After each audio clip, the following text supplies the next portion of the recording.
You want a story that hits hard from the jump, right? Let's talk about what happens when a secret you thought was buried forever walks into your life wearing a judge's robe and calls you out in open court. Yeah, that happened. And let me tell you, nobody was ready for it. Least of all Harrison Carson.so. Here's the picture. Richmond County Courthouse. Echoing marble. The kind of place where you can hear your own doubts if you listen close enough. Harrison strutting in, 58, on top of his game, senior partner at Carson and Associates, suit sharp enough to make the security guard stand a little taller when he walks by. This Westridge Pharmaceuticals case. The big one. The one that was going to put a bow on his career. Only problem is, fate's got a mean sense of humor. He's halfway down the hall. Everything in order. His associate Sharon trailing behind with a stack of files. When she tells him, judge assignment changed. It's Ruth Thompson. Harrison damn near trips over his own feet. You know that moment when your past just sucker punches you right in the gut? Yeah, that's this. Because 30 years back, Harrison had a brief thing with a brilliant black law student named Magda. She got pregnant, and Harrison did what men like him always do when ambition outweighs decency. He bailed, denied, used family connections to make the problem disappear. Never met the kid. Never thought he'd have to. But the universe doesn't forget. Courtroom 3A, and Judge Ruth Thompson steps up. Late 20s, young for a judge, but you can tell she's the type who breaks molds. Harrison freezes because there's something about her. Those cheekbones, that chin, but especially the eyes, his mother's eyes in a face framed by her mother's deep brown skin. She calls the court to order. Mr. Carson, are you prepared to proceed? Calm, no flicker of recognition. Harrison's never felt so off balance. Let me back up a sec. Harrison's done his homework. When Ruth's name popped up for the bench, he dug deep. Found out Magda raised Ruth alone, worked like hell, put her through Howard and then Harvard.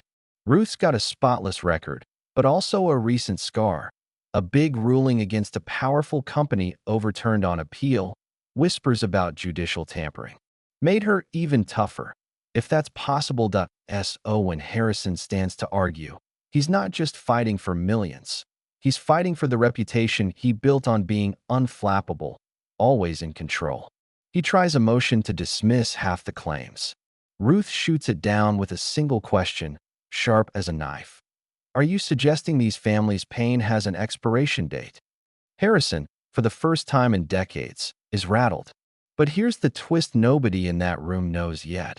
Last night, Ruth found an old envelope with DNA results and photos.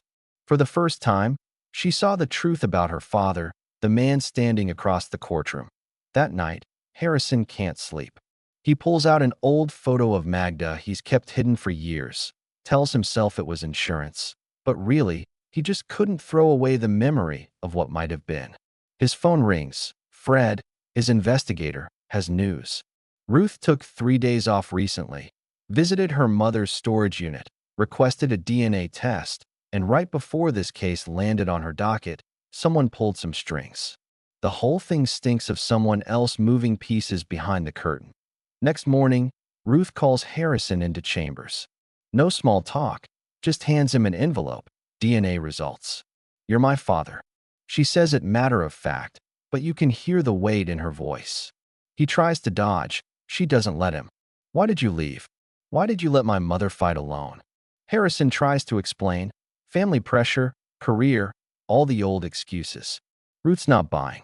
Before it gets deeper, her clerk bursts in. Someone's filed a motion to force her off the case. Says she's biased because her imaginary husband died from the drug in question.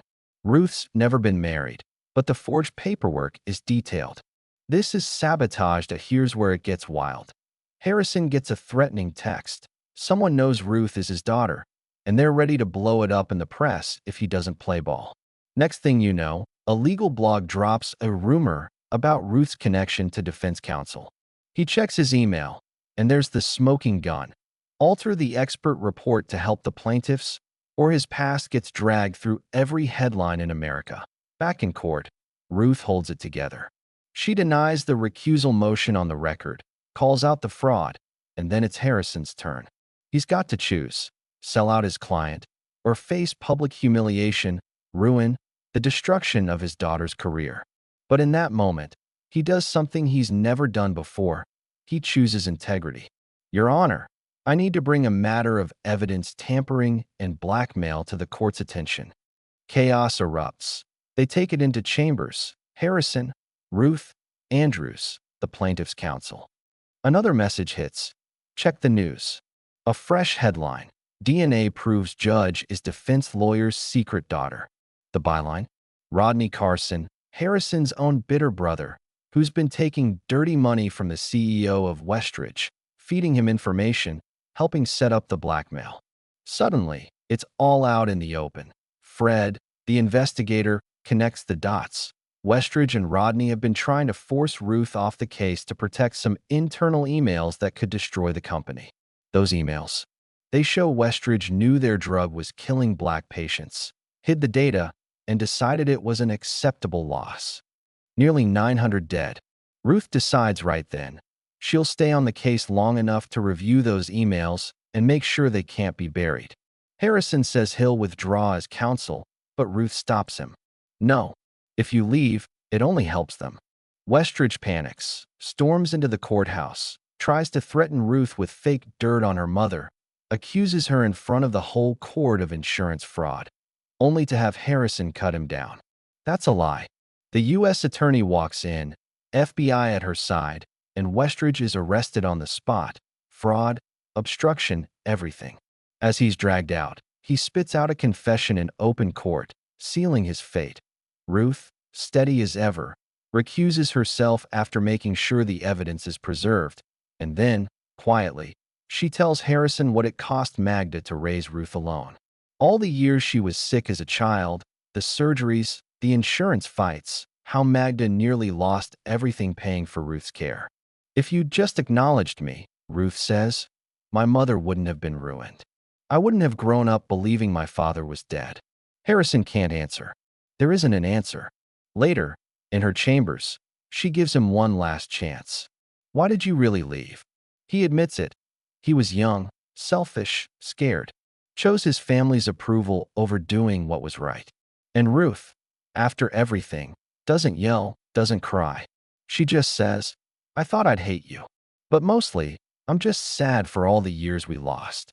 He asks if he can try to know her now, not to make up for the past, but to build something, anything, for the future. She says she's willing, not for him, but for herself and for her mother, because Magda always believed in second chances. Outside, the world is waiting. Media, cameras, questions. Harrison steps up to the mic and, for once, tells the whole truth. 29 years ago, I made the worst mistake of my life. Today, I'm taking the first step to make amends. He's not sure if it's enough or if it ever will be, but as he stands beside his daughter, there's hope for something new, not perfect, not simple, but real. So, what do you think? Can a man ever really make up for running out on his child?